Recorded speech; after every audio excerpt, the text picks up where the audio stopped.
lagi ngapain? Ini lagi ngapain nih? Nih, ini lagi ngapain nih? Emang benar kata si Didin ya.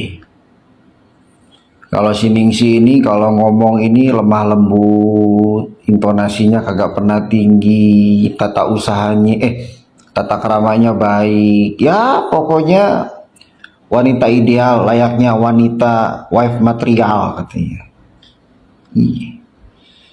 Kata si Didin mah begitu, si Ningsih tuh. Kata Didin, bukan kata gue. Kalau kata Pak Ustadz yang ngajarin gue ngaji, ingat loh kata Pak Ustadz yang ngajarin gue ngaji. Gue ngaji bukan kajian ya. Ucapan lisan itu cerminan hati. Katanya begitu.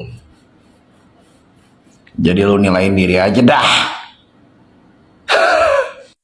Ya memang kalau lagi jatuh cinta, tai kucing aja berasa jadi rasa pasta. Bulu jembut aja berasa kayak bulu mata.